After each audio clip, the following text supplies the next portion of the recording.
சம்பாதிக்கிற மாதிரி நடி, சம்பாதிக்கிற மாதிரி விளையாடு, புகழ் பெறுகின்றது போல் களமாடு. வாய்ப்புகள் இருக்கு. யாரோட தெரியுமா பழகணும்? யாரோட பழகணும்னா உன்னை பிடிச்சி கீழே இழுக்கிறவங்களோட பழகவே கூடாது. நீ அன்னார்ந்து பார்க்கிறார் இல்லையா, அவர்களுடைய நடவடிக்கை மட்டும் பார்த்து அவர்களோடு பழக ஆரம்பி.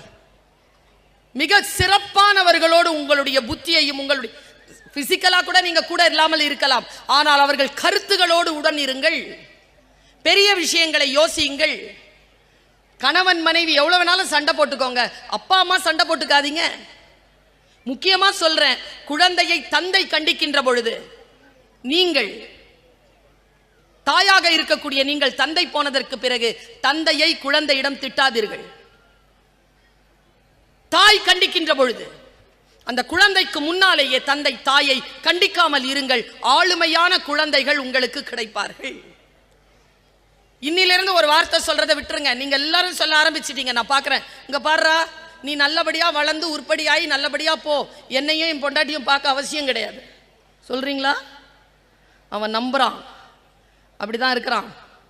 இனிமேல் சொல்லுங்க, நானும் என் மனைவியும் பல்வேறு விதமான கவலைப்பட்டு கஷ்டப்பட்டு உன்னை பெற்று வளர்த்து ஆளாக்கி இருக்கிறோம். என்னையும் என் மனைவியையும் என்னுடைய பிள்ளைகளையும் நீ தூண் போல் நின்று பாதுகாப்பா என்கின்ற நம்பிக்கை உண்மைக்கு இருக்கிறது என்று சொல்லி சொல்லி வளருங்க.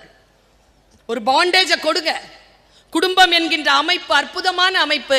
அந்த அமைப்பை குழந்தைகளுக்கு சரியாக வடிவமைத்து கொடுக்க வேண்டிய பொறுப்பு நமக்கு இருக்கிறது.